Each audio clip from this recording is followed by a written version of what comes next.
ನನ್ನ ಎಲ್ಲ ಆತ್ಮೀಯ ವಿದ್ಯಾರ್ಥಿಗಳೇ, ನೋಡಿ ಎಮ್ ಟೂನಲ್ಲಿ 6 ನಂಬರ್ದು, 3 ನಂಬರ್ದು, 5 ನಂಬರ್ದು ಪ್ರಶ್ನೆಗಳಿರ್ತವೆ. ಅದರಲ್ಲಿ ನಿಮಗೆ 6 ನಂಬರು ಒಂದೊಂದು ಸ್ವಲ್ಪ ಪ್ರಶ್ನೆ ಉಳ್ಕೊಂಡಿದೆ, 3 ನಂಬರ್ದು 4 ಪ್ರಶ್ನೆ ಉಳ್ಕೊಂಡಿದೆ. ಆಮೇಲೆ ನೋಡಿ 6 ನಂಬರ್ದು ನಿಮಗೆ ಎಷ್ಟು ಉಳ್ಕೊಂಡಿದೆ ಅಂತ ಹೇಳ್ತೀನಿ. 13 ಪ್ರಶ್ನೆ ಆಗಿದೆ 6 ನಂಬರ್ದು. ಇನ್ನು 9 ಪ್ರಶ್ನೆ ಉಳ್ಕೊಂಡಿದೆ.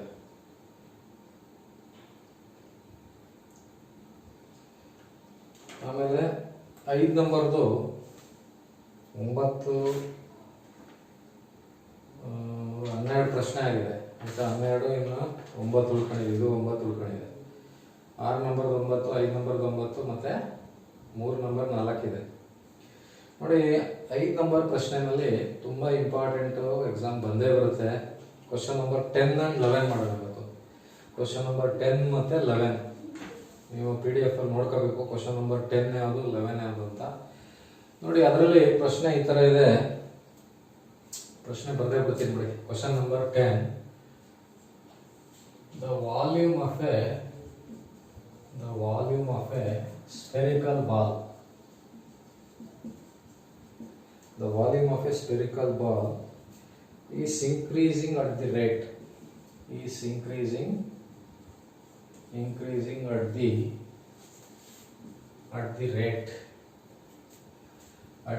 of 4 pi cc per second.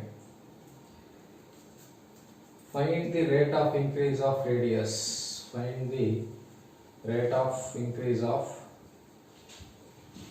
radius. When volume is 288 pi cc. ನೋಡಿ ಈ ಥರ ಪ್ರಶ್ನೆ ಕೇಳ್ತಾರೆ. ತುಂಬ ಇಂಪಾರ್ಟೆಂಟು ಈ ಪ್ರಶ್ನೆ. ನೋಡಿ ಎಕ್ಸಾಮ್ ಬಂದೇ ಬರುತ್ತೆ, ಸುಮಾರು ಸಲ ಕೇಳಿದ್ದಾರೆ. ನಿಮಗೆ ಸ್ಪೆರಿಕಲ್ ಬಾಲ್ ಅಥವಾ ಸ್ಪಿಯರ್ ಅಂತ ಬಂದರೆ ನೀವೇನು ಮಾಡಬೇಕು, ಈ ಫಾರ್ಮುಲಾ ಬರೀಬೇಕು. V is equal to 4/3 pi r cube. ನೋಡಿ ಈ ಫಾರ್ಮುಲಾ ಬರೆದ್ರೆ 1 ಮಾರ್ಕ್ ಬಂದ್ಬಿಡ್ತದೆ. ಯಾವುದೇ ಲೆಕ್ಕ ಬರಲಿ, ವಾಲ್ಯೂಮ್ ಆಫ್ ಎ ಸ್ಪಿಯರ್ ಅಥವಾ ಸ್ಪೆರಿಕಲ್ ಬಾಲ್ ಅಥವಾ ಬರೀ ಬಾಲ್ ಅಂತ ಬಂದ್ರೆ V is equal to 4/3 pi r cube. ಸರಿನಾ? ಇದಾದ್ಮೇಲೆ ನೋಡಿ ಇದು ಬರೆದ ತಕ್ಷಣ ಈ ಥರ ಲೆಕ್ಕಕ್ಕೆ ಇದು ಅಪ್ಲಿಕೇಶನ್ಸ್ ಆಫ್ ಡಿಫರೆನ್ಸಿಯೇಷನ್ ಅಂತ. ಇದರಲ್ಲಿ ನಾನು ಎರಡರಲ್ಲೇ ಒಂದು ಬರುತ್ತೆ.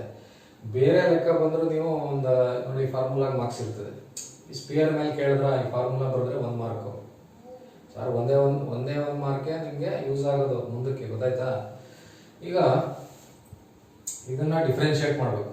ನೋಡಿ ಇಲ್ಲಿ ಡಿಫ್ರೆನ್ಶಿಯೇಟ್ ಮಾಡೋದು ಸ್ವಲ್ಪ ಬೇರೆ ಥರ ಅಂದರೆ ಯೂಶುವಲಿ ನಾವೇನು ಮಾಡ್ತೀವಿ, ಈ ಕಡೆ ಈಗ y is equal to ಈ ಥರ x² ಹಿಂಗಿದ್ರೆ dy/dx ಬರಿತೀವಿ. ಯಾಕಂದರೆ y ಐತೆ, ಇಲ್ಲಿ x ಐತಲ್ವಾ. ಬಟ್ ಇಲ್ಲಿ ಹಂಗಲ್ಲ. ಈ ಲೆಕ್ಕದಲ್ಲಿ ಏನಪ್ಪ ಅಂದರೆ dv/dt ಅಂತ ಬರೀಬೇಕು. dv/dt ಬರೆದ್ಬಿಟ್ಟು 4/3 pi r ಕ್ಯೂಬ್ ನ ಡಿಫರೆನ್ಶಿಯೇಟ್ ಮಾಡಬೇಕು. ನೋಡಿ ವಿತ್ ರೆಸ್ಪೆಕ್ಟ್ ಟು t ಮಾಡ್ತಾ ಇದೀವಿ, ಇಲ್ಲಿ t ನೇ ಇಲ್ಲ. t ಅಂದ್ರೆ ವಿತ್ ರೆಸ್ಪೆಕ್ಟ್ ಟು ಟೈಮ್ ಅಂತ. ಆದ್ರೂ r ಗೆ ಮಾಡಬೇಕು. ಯಾಕಪ್ಪ ಅಂದ್ರೆ r ವೇರಿಯೇಬಲ್ 3r⁻³ - 1 ಇಂಟು ಇದನ್ನ ನೀವೇನ್ ಮಾಡ್ಕೊಳ್ಳಿ, ನಿಮಗೆ ಹೆಂಗೆ ಅಂತ ಸ್ವಲ್ಪ ಅರ್ಥ ಆಗಕ್ಕೆ ಸ್ವಲ್ಪ ಕಷ್ಟ ಆಯ್ತದೆ. ಅದಕ್ಕೆ ನಾನೇನು ಹೇಳ್ತೀನಿ ನಿಮಗೆ ಅಂದರೆ v ಬರೀರಿ. ಇದು ಹಿಂಗೆ ಡಿಫ್ರೆನ್ಶಿಯೇಟ್ ಮಾಡೋದು ನೆನ್ಪಿಟ್ಕೊಳ್ಳಿ. 3 ಕ್ಯಾನ್ಸಲ್ ಮಾಡಿ 4 pi r² dr/dt. dv/dt is equal to 4 pi r². ನೋಡಿ ಇದು ಗೊತ್ತಾಗಿಲ್ಲ ಅಂದ್ರೆ ಇದನ್ನಾರ ನೆನ್ಪಿಟ್ಕೊಳ್ಳಿ.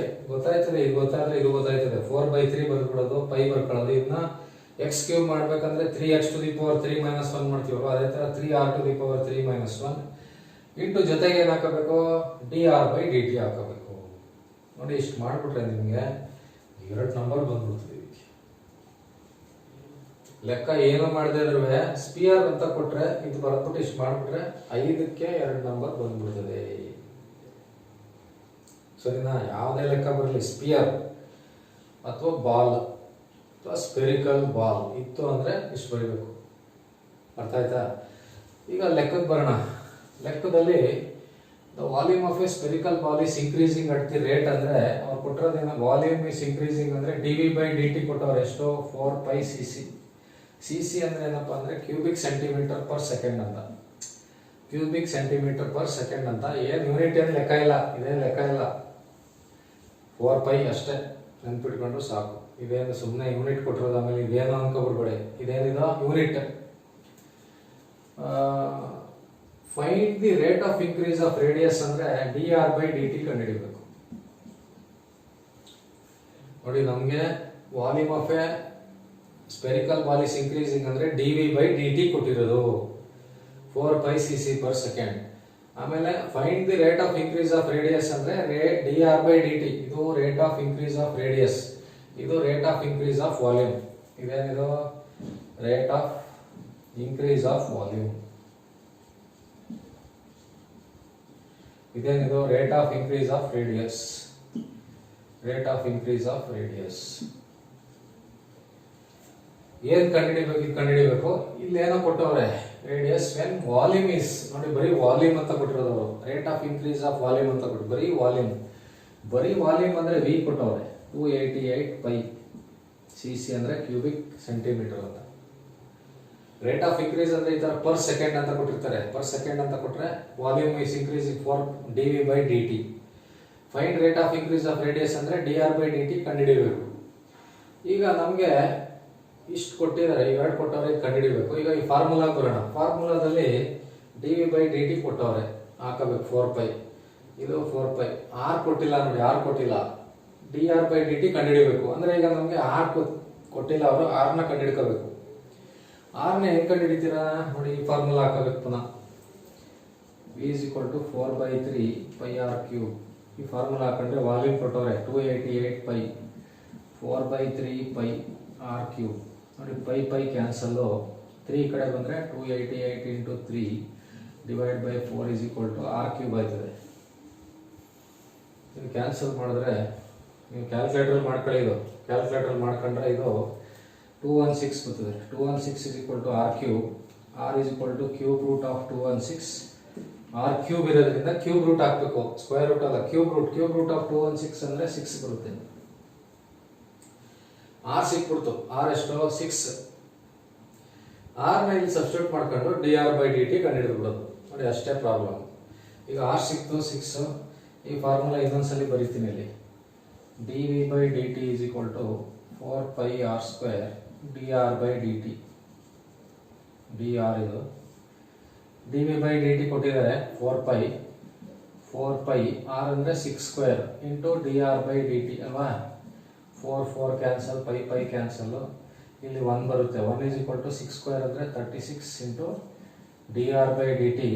ಈಗ dr/dt is equal to ಏನಾಗ್ತದೆ 1/36. ನೋಡಿ ಇಷ್ಟೇ ಆನ್ಸರ್. ನಿಮಗೆ ಕೊಟ್ಟರೆ ಎಲ್ಲ ವ್ಯಾಲ್ಯೂಸ್ ಇದೇ ಕೊಡ್ತಾರೆ, ವ್ಯಾಲ್ಯೂಸ್ ಬೇರೆ ಇದೇ ಕೊಟ್ಬಿಡ್ತಾರೆ, ವ್ಯಾಲ್ಯೂಸು ಚೇಂಜ್ ಮಾಡಲ್ಲ. ನೀವೇನು ಮಾಡಿ ಆನ್ಸರ್ನೇ ನೆನ್ಪಿಟ್ಕೊಳ್ಬೋದು. ಆನ್ಸರ್ 1/36 ಬರಬೇಕು. ಗೊತ್ತಾಯ್ತಾ? ಇದು ಕಲ್ತ್ಕೊಳ್ಳಿ ಹೆಂಗೆ ಮಾಡೋದು ಅಂತ. ಏನೇನು ಕೊಟ್ಟವ್ರೆ, ಆರ್ ಹೆಂಗೆ ಕಂಡುಹಿಡಿಯೋದು ಕಲ್ತ್ಕೊಳ್ಳಿ. ಒಂದೊಂದ್ಸರಿ ಆರ್ ಡೈರೆಕ್ಟಾಗಿ ಕೊಟ್ಬಿಟ್ಟಿರ್ತಾರೆ. ವಿ ಬದಲು ಸಪೋಸ್ ಇದೇ ಲೆಕ್ಕಕ್ಕೆ ಕೊಟ್ಟಿಲ್ಲ ಅಂದ್ಕೊಳ್ಳಿ. ಕೊಟ್ಟಿಲ್ಲ ಅಂದ್ರೆ ಏನು ಮಾಡ್ತಾರೆ, ವೆನ್ ರೇಡಿಯಸ್ ಈಸ್ ಅಂದ್ಬಿಟ್ಟು 6 ಸೆಂಟಿಮೀಟರ್ ಅಂತ ಕೊಟ್ಬಿಡ್ತಾರೆ. ಅವಾಗ ಇದೇನು ಮಾಡಂಗೆ ಇಲ್ಲ, ಇದೇನು ಆರ್ ಕಂಡುಹಿಡಿಯಂಗೆ ಇಲ್ಲ. ಇದು ಬರೆದ ಮೇಲೆ ಇದು ಹಾಕೋಬಿಡೋದು ಇಷ್ಟೇ. ರೇಡಿಯಸ್ ಕೊಟ್ಟಿದ್ರೆ, ರೇಡಿಯಸ್ ಕೊಟ್ಟಿಲ್ಲದೆ ವಾಲ್ಯೂಮ್ ಕೊಟ್ಟಾಗ ರೇಡಿಯಸ್ ಕಂಡುಹಿಡ್ಕೋಬೇಕು. ಈ ಪ್ರೊಸೀಜರ್ ಸರಿನಾ? ನೋಡಿ, ಇದು ನಿಮಗೆ ಇದರಲ್ಲಿ ಸ್ವಲ್ಪ ಕಷ್ಟ, ಸ್ವಲ್ಪ ಕನ್ಫ್ಯೂಷನ್ ಆಗ್ಬಿಡ್ತದೆ. ನೀವು ಇದೇನು ಬಿಡಿ ಸರ್ ಇದು ಮಾಡಲ್ಲ ಅಂತ ಅನ್ಕೋಬೇಡಿ. ನೀವು ಎಕ್ಸಾಮಲ್ಲಿ ನೀವು ಇದು ಫುಲ್ ಮಾಡೋಕ್ಕಾಗ್ತಾ ಇದ್ರೆ ನೋಡಿ ಫಾರ್ಮುಲಾ ಬರೀಬೋದಾ, ಡಿಫ್ರೆನ್ಶಿಯೇಟ್ ಮಾಡ್ಬೋದಾ, ಇಷ್ಟು ನೋಡಿ 2 ನಂಬರ್ ಬರುತ್ತೆ. ಇಷ್ಟು ಮಾಡಿದ್ರೆ ನೀವು ನೆಕ್ಸ್ಟು ಆರ್ ಕಂಡುಹಿಡಿದ್ರೆ ಇನ್ನೊಂದು ನಂಬರ್ ಕೊಡ್ತಾರೆ. ಇದು ಕಂಡುಹಿಡಿದ್ರೆ ಇದಕ್ಕೆ 2 ನಂಬರ್ ಇರ್ತದೆ. ಇದಕ್ಕೊಂದು, ಇದಕ್ಕೆ 2 ಅಂದರೆ 5 ನಂಬರು. ಬರೀ ಇಲ್ಲಿ ತನಕ ಮಾಡಿದ್ರೆ 2 ಬತ್ತು. ಇನ್ನೊಂದು ಚೂರು ಮುಂದಕ್ಕೆ ಹೋದರೆ ಒಟ್ಟಿನಲ್ಲಿ ಏನಪ್ಪ ಅಂದರೆ ನೀವು 5 ನಂಬರ್ಗೆ 0 ಬರಬಾರ್ದು. ನಿಮಗೆ 5ಕ್ಕೆ 1, 2, 3 ಈ ಥರ ತಗೊಂಡಾಗ ಅನುಕೂಲ ಆಗುತ್ತೆ, ಪಾಸಿಂಗ್ಗೆ ಈಸಿ ಆಯ್ತದೆ. ನೋಡಿ, ಇದು ಸ್ಪಿಯರ್, ಸ್ಪೆರಿಕಲ್ ಬಾಲ್, ಸ್ಪಿಯರ್ ಅಥವಾ ಬರೀ ಬಾಲ್ ಅಂತ ಬಂದಾಗ ಇದಿಷ್ಟು ಬರೆದ್ಬಿಟ್ಟು ಈ ಥರ ಮಾಡಬೇಕು, ಆಯಿತಾ. ನೆಕ್ಸ್ಟ್ ಇನ್ನೊಂದು ತಗೊಂಡಿದ್ದೀನಿ ಇದರಲ್ಲಿ, ಏನಪ್ಪ ಅಂದರೆ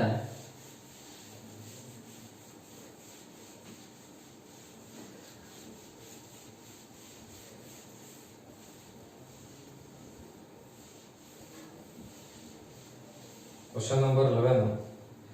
ಕ್ವಶನ್ ನಂಬರ್ 11 ಅಲ್ಲಿ the area of A circular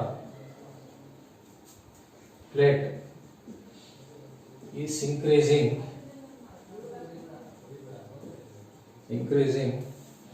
at the rate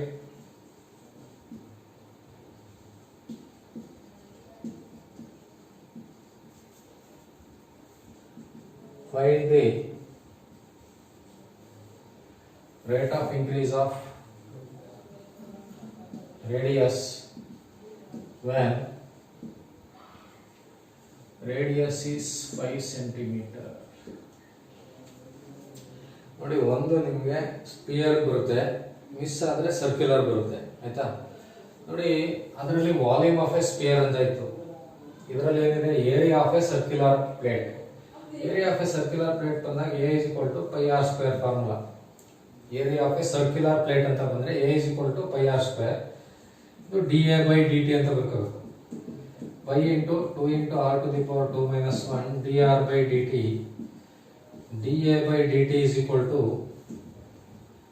2 pi r dr by dt. ಇದು ಫಾರ್ಮುಲಾ. ಹಿಂದೆ ಸ್ಪಿಯರ್ ಬಂದಾಗ ಹಿಂಗೆ ಹೇಳ್ಕೊಟ್ಟಿದ್ದೆ, ಅದೇ ತರ area of A circular plate ಅಂತ ಬಂದ್ರೆ ಇದನ್ನ ನೆನ್ಪಿಟ್ಕೊಳ್ಳಿ. ಈಗ ಪ್ರಶ್ನೆಗೆ ಬರೋಣ, ಏನೇನು ಕೊಟ್ಟಿದ್ದಾರೆ. Area of A circular plate is increasing ಅಂದ್ರೆ ಅವ್ರು ಕೊಟ್ಟಿರೋದು dA by dt ಎಷ್ಟು. Find the rate of increase of radius ಅಂದ್ರೆ dr by dt ಎಷ್ಟು.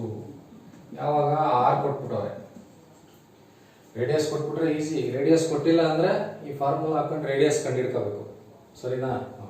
ರೇಡಿಯಸ್ ಕೊಟ್ಬಿಟ್ಟಿದ್ದಾರೆ, ಇವಾಗ ಈ ಫಾರ್ಮುಲಾ ಹಾಕೋಣ. ಯಾವುದು dA by dt is equal to 2 pi r dr by dt. ಈಗ dA by dt 3, 2 pi r ಅಂದ್ರೆ 5 into dr by dt ಕಂಡುಹಿಡಿಯಬೇಕು. dr by dt 3 is equal to 2 pi into 5 ಅಂದ್ರೆ ಎಷ್ಟು, 10 pi dr by dt. ಈಗ dr by dt is equal to 3 divided by 10 pi. Actually ಇದು centimetre per minute ಅಂತ. Unit ಗೊತ್ತಾಗಿಲ್ಲ ಅಂದ್ರೆ ಏನ್ ಬೇಡ, ಹಂಗೆ ಸುಮ್ಮನೆ ಬರೆದ್ಬಿಡಿ ಅಷ್ಟೇ. 3 by 10 pi, ಅದನ್ನೇನು ಕಂಡುಹಿಡಿಯಬೇಕಾಗಿಲ್ಲ, 3 by 10 pi ಅಷ್ಟೇ ಬರೆಯೋದು. ಕ್ಯಾಲ್ಕುಲೇಟರ್ ಏನ್ ಮಾಡೋದು ಬೇಡ, ಹಿಂಗೆ ಬರೆದ್ಬಿಟ್ಟು ಸೆಂಟಿಮೀಟರ್ ಪರ್ ಮಿನಿಟ್. ಯಾಕಪ್ಪ ಅಂದ್ರೆ ಇಲ್ಲಿ ಮಿನಿಟ್ ಅಂತ ಕೊಟ್ಟವ್ರೆ, ಅದಕ್ಕೆ ಅಲ್ಲೇನಾದ್ರು ಸೆಕೆಂಡ್ ಕೊಟ್ಟಿದ್ರೆ ಸೆಂಟಿಮೀಟರ್ ಪರ್ ಸೆಕೆಂಡ್ ಅಂತ ಬರೀಬೇಕಾಯ್ತು. ನೋಡಿ, ಎರಡು ತುಂಬಾ ಇಂಪಾರ್ಟೆಂಟ್ ಇದರಲ್ಲಿ. ಈ ಎರಡು ಪ್ರಶ್ನೆಗೆ ನಿಮಗೆ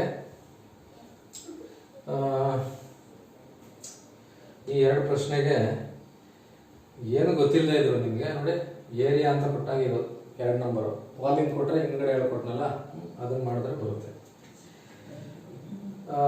ನೋಡಿ, ಈಗ ನೆಕ್ಸ್ಟ್ ನಿಮಗೆ ಇನ್ನು 2 ಲೆಕ್ಕ ಇದೆ, ಅದನ್ನು ಮಾಡ್ಬಿಡೋಣ.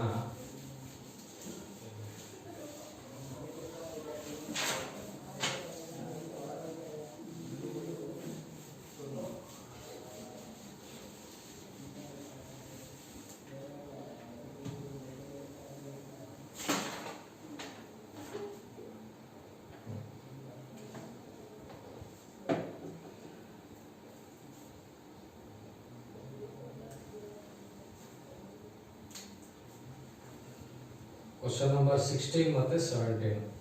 ಕ್ವಶನ್ ನಂಬರ್ 16 ಈ ತರ ಇದೆ. Find the equation of line passing through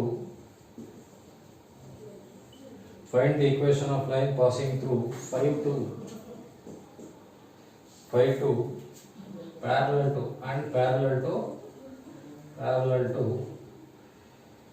3x plus 5y is equal to 0. ಸರಿನಾ. ನೋಡಿ, ಈ ಟೈಪಲ್ಲಿ 2 ಲೆಕ್ಕ ಇದೆ. ಒಂದು equation of line passing through ಅಂತ ಒಂದು ಪಾಯಿಂಟ್ ಕೊಟ್ಟಿರ್ತಾರೆ, ಇನ್ನೊಂದು ಈ ತರ ಪ್ಯಾರಲಲ್ ಅಂತ ಕೊಡ್ತಾರೆ, ಇಲ್ಲಾಂದ್ರೆ ಪರ್ಪೆಂಡಿಕ್ಯುಲರ್. ಎರಡು ಟೈಪ್ ಇದೆ, ಎರಡು ಟೈಪ್ ಅಲ್ಲಿ ಒಂದೊಂದು ಲೆಕ್ಕ ತಗೊಂಡಿದ್ದೀನಿ. ಈಗ ನಾನು ತಗೋತಾ ಇರೋ ಪ್ರಾಬ್ಲಮ್ ಪ್ಯಾರಲಲ್ ಅಂತ, ಸರಿನಾ? ಈಗ ಪ್ಯಾರಲಲ್ ಅಂತ ಬಂದ್ರೆ ಒಂದು ಈಕ್ವೇಶನ್ ಕಂಡುಹಿಡಿಯೋಕೆ ಒಂದು ಫಾರ್ಮುಲಾ ಇದೆ, y minus y1 is equal to m into x minus x1. This is the formula used to find equation of a line. ಯಾವಾಗ ಪ್ಯಾರಲಲ್ ಅಂತ ಬಂದಾಗ ನೆನ್ಪಿಟ್ಕೊಳ್ಳಿ. ಪರ್ಪೆಂಡಿಕ್ಯುಲರ್ಗೆ ಬೇರೆ ಇದೆ, ಇಲ್ಲೊಂದು ಚೇಂಜ್ ಆಯ್ತದೆ, ಸರಿನಾ? ನೋಡಿ ಈ ಈಕ್ವೇಶನ್ ಅಲ್ಲಿ ನೆನ್ಪಿಟ್ಕೊಳ್ಳಿ, y ಅಂದ್ರೆ ಇದು ವೈನೇ, ಇದೇನು ಬರೆಯಂಗಿಲ್ಲ. ಎಕ್ಸ್ ಅಂದ್ರೆ ಅದು ಎಕ್ಸೇ, ಅದಕ್ಕೂ ಏನು ಸಬ್ಸ್ಟಿಟ್ಯೂಟ್ ಮಾಡಂಗಿಲ್ಲ. y ಅಂದ್ರೆ ವೈನೇ, ಎಕ್ಸ್ ಅಂದ್ರೆ ಎಕ್ಸೇ.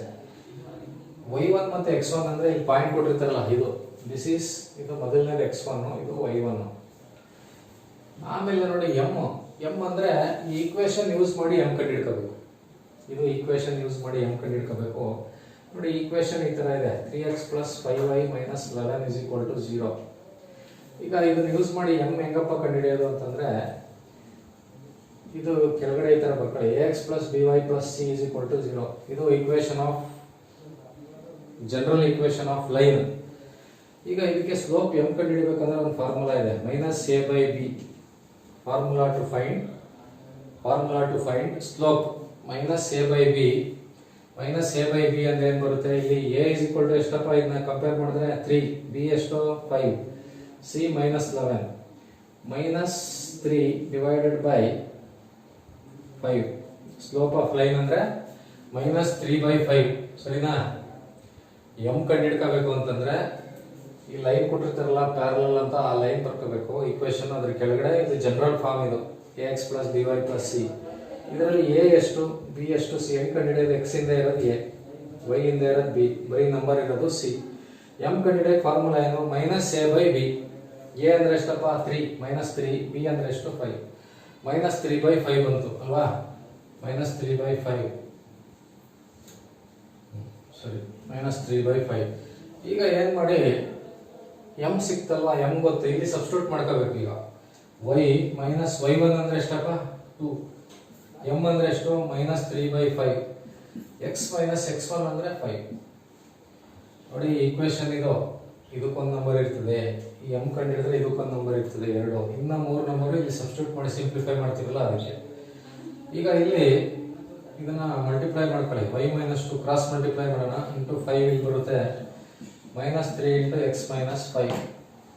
ಮಲ್ಟಿಪ್ಲೈ ಮಾಡಿ, 5y ಮೈನಸ್ 10 ಅಲ್ವಾ, 5 into y minus 2 into 5 10, minus 3x plus 15. ಅದಷ್ಟು ಈ ಕಡೆ ತಗೊಬಂದ್ರೆ 5y minus 10 plus 3x minus 15 is equal to 0. First 3x ಬರ್ಕೊಳ್ಳಿ, x ಇರೋದು ಬರ್ಕೊಳ್ಳಿ, ಆಮೇಲೆ y ಇರೋದು ಬರ್ಕೊಳ್ಳಿ. ಮೈನಸ್ 10 ಮೈನಸ್ 15 ಅಂದರೆ ಎರಡು ಆ್ಯಡ್ ಮಾಡಬೇಕು, minus 25. This is the required equation of line passing through the point 5, 2 and parallel to the line. ಸರಿನಾ? ನೋಡಿ ಈ ತರ ಪ್ಯಾರಲಲ್ ಅಂತ ಬಂದ್ರೆ ಈ ತರ. ನೋಡಿ ನೆಕ್ಸ್ಟ್ ಪ್ರಶ್ನೆ ನೋಡಿ 17 ಈ ತರ ಇದೆ, find the equation of line passing through ಅಂದ್ಬಿಟ್ಟು 7-3 ಅಂತ ಕೊಟ್ಟವ್ರೆ. 7-3 ಅಂಡ್ ಪ್ಯಾರಲಲ್ ಬದಲು ಏನ್ ಮಾಡಿದ್ದಾರೆ, ಪರ್ಪೆಂಡಿಕ್ಯುಲರ್.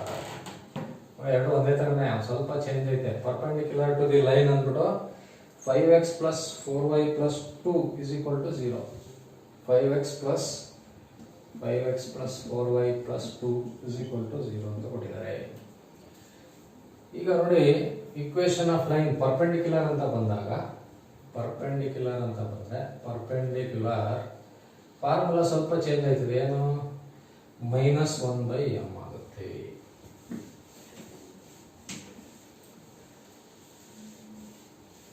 m ಸೇಮ್ ಇದೇ ತರ ಕಂಡುಹಿಡ್ಕೋಬೇಕು. m ಕಂಡುಹಿಡ್ಕೋಬೇಕಂದ್ರೆ ನೋಡಿ ಇಲ್ಲಿ y ಅಂದ್ರೆ yನೇ, ಏನು ಸಬ್ಸ್ಟಿಟ್ಯೂಟ್ ಮಾಡಂಗಿಲ್ಲ, x ಅಂದ್ರೆ ಏನು ಸಬ್ಸ್ಟಿಟ್ಯೂಟ್ ಮಾಡಂಗಿಲ್ಲ. x1 y1 ಅಂದ್ರೆ ಅಲ್ಲಿ ಕೊಟ್ಟಿರ್ತಾರಲ್ಲ ಅದು. m ಕಂಡುಹಿಡಿಬೇಕಂದ್ರೆ ಈ ಫಾರ್ಮುಲಾ ಹೇಳ್ಕೊಟ್ನಲ್ಲ ಅದು ಯೂಸ್ ಮಾಡಬೇಕು. 5x plus 4y plus 2 is equal to 0. ಇದರ ಕೆಳಗಡೆ ax plus by plus c is equal to 0. a is equal to 5, b is equal to 4, c is equal to 2. m is equal to minus a by b minus 5/4. Same m ಅದಕ್ಕೆ ಹೆಂಗ್ ಕಂಡುಹಿಡಿತಾ ಇದ್ರಿ ಅದೇ ತರ ಕಂಡುಹಿಡ್ಕೊಳ್ಳಿ, parallel ಆಗಲಿ perpendicular ಆಗಿರಲಿ. Equation ಮಾತ್ರ ಅಲ್ಲಿ ಬರೀ m ಬರ್ತಾ ಇತ್ತು, ಇದು -1/m ಬರುತ್ತೆ.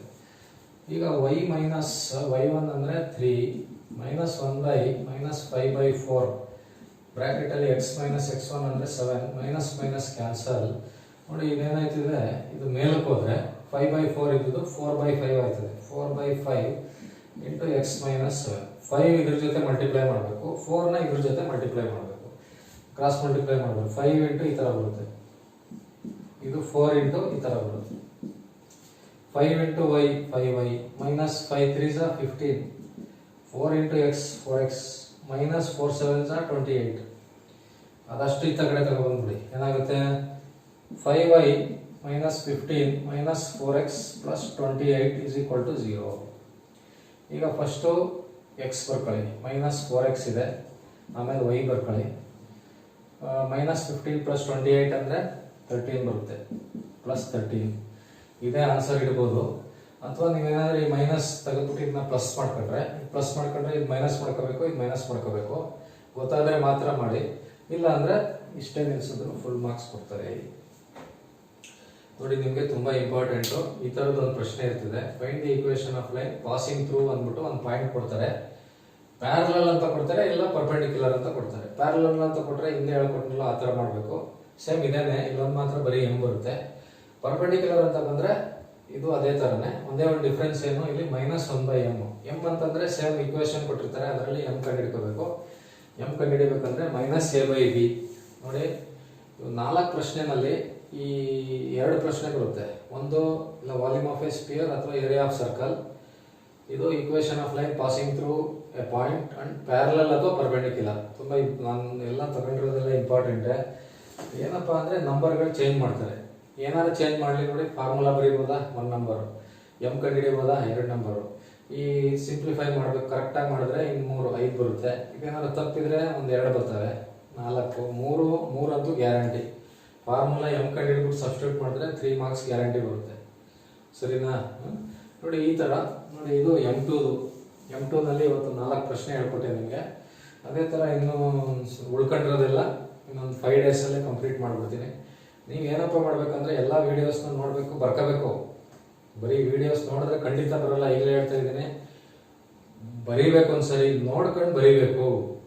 ನೋಡ್ಕೊಂಡು ಕ್ಲೀನಾಗಿ ನೀವು ಒಂದ್ಸಲಿ ಬರೆದ್ರೆ ಒಂದು 50% ಅರ್ಥ ಆಯ್ತದೆ. ಇನ್ನೂ ಒಂದ್ಸಲಿ ಬರೀರಿ 75, ಇನ್ನೊಂದ್ಸಲಿ ಬರೀರಿ 3 ಟೈಮ್ಸ್ ಬರೆದ್ಬಿಟ್ರೆ 100% ಅರ್ಥ ಆಯ್ತದೆ. ನೀವು ಎಕ್ಸಾಮ್ಗೆ ಹೋಗಿ ಕ್ವಶನ್ ಪೇಪರ್ ನೋಡಿದ್ರೆ ಎಲ್ಲ ಇವೇ ಇರ್ತವೆ. ಸುಮ್ಮನೆ ಆನ್ಸರ್ ಮಾಡ್ತಾ ಇರೋದು ಎಲ್ಲ ಬರ್ತಾ ಇರ್ತದೆ, ನೆನಪಿಗೆ ಬರೀತಾ ಇರೋದೆ. ಯಾವಾಗ 3 ಸಲ ಪ್ರಾಕ್ಟೀಸ್ ಮಾಡಿದರೆ ಮಾತ್ರ. ನೀವೇನು ಮಾಡಿದ್ರೆ ಬರೀ ವಿಡಿಯೋ ನೋಡ್ಕೊಂಡು ಹೋಗ್ಬಿಟ್ರೆ ಬರೋಲ್ಲ, ಯಾಕಂದರೆ ಫಾರ್ಮುಲಾ ಎಲ್ಲ ನೆನ್ಪಿಟ್ಕೋಬೇಕು. ಸರಿನಾ? ನೋಡಿ, ಇಷ್ಟು ಹೇಳ್ತಾ ಈ ಕ್ಲಾಸ್ ಮುಗಿಸೋಣ. 5 ಮಾರ್ಕ್ಸಲ್ಲಿ ನಿಮಗೆ 16 17 ತನಕ ಹೇಳ್ಕೊಟ್ಟಿದ್ದೀನಿ. Question number 17. ಇನ್ನು 3 ಕ್ವಶನ್ ಅಷ್ಟೇ ಬಾಕಿ ಇರೋದು. 5 ಮಾರ್ಕ್ಸಲ್ಲಿ 3 ಕ್ವಶನ್ಸ್ ಇದೆ. 4 ಮಾರ್ಕ್ಸ್ 3 ಮಾರ್ಕ್ಸಲ್ಲಿ 4 ಇದೆ. 6 ಮಾರ್ಕ್ಸಲ್ಲಿ ಒಂದು 9 ಕ್ವಶನ್ಸ್ ಇದ್ದಾವೆ. ಸರಿನಾ? ನೋಡಿ, ಎಲ್ಲರೂ ಚೆನ್ನಾಗಿ ಪ್ರಾಕ್ಟೀಸ್ ಮಾಡಿ, ಗ್ಯಾರಂಟಿ ಪಾಸ್ ಏನು ಒಳ್ಳೆ ಮಾರ್ಕ್ಸ್ ಬರುತ್ತೆ. ನೀವು ಏನಪ್ಪ ಮಾಡಬೇಕು ಅಂತಂದರೆ, ನಾನು ಪಾಸ್ ಮಾಡ್ತೀನಿ ಅಂತ ಓದಬೇಕು. ಗೊತ್ತಾಯ್ತಾ? ಸುಮ್ಮನೆ ನಿಮ್ಮಲ್ಲೇ ನೆಗೆಟಿವ್ ಬರಬಾರ್ದು. ಏನು ಪಾಸ್ ಆಯ್ತೀನೋ ಅದೆಲ್ಲ ಬರಬಾರ್ದು. ಪಾಸ್ ಮಾಡ್ತೀನಿ ಸರಿ ಅಂತ ಅಂದ್ಬಿಟ್ಟು ನಾನು ಹೇಳಿದ್ದನ್ನು ಫಾಲೋ ಮಾಡಿ 100% ಪಾಸ್ ಆಗುತ್ತೆ. ಸರಿನಾ? ನೋಡಿ, ಇಷ್ಟು ಹೇಳ್ತಾ ಈ ಕ್ಲಾಸ್ ಮುಗಿಸೋಣ. ಎಲ್ಲರಿಗೂ ಆಲ್ ದ ಬೆಸ್ಟ್, ಒಳ್ಳೆಯದಾಗಲಿ. ನನ್ನ ವಿಡಿಯೋನ ಎಲ್ಲ ತುಂಬ ಜನ ವೀಕ್ಷಣೆ ಮಾಡ್ತಾ ಇದ್ದೀರಾ, ನಿಮಗೆಲ್ಲ ಒಳ್ಳೆಯದಾಗಲಿ. ಎಲ್ಲರೂ ಪಾಸ್ ಆಗಲಿ. ನನ್ನ ವಿಡಿಯೋ ಯಾರ್ಯಾರು ನೋಡ್ತಿದ್ದೀರಾ ಅವರೆಲ್ಲರೂ ಪಾಸ್ ಆಗಲಿ, ಒಳ್ಳೆ ಮಾರ್ಕ್ಸ್ ಬರಲಿ ಅಂತ ಹೇಳ್ತಾ ಈ ಕ್ಲಾಸ್ ಮುಗಿಸ್ತೀನಿ. All the best.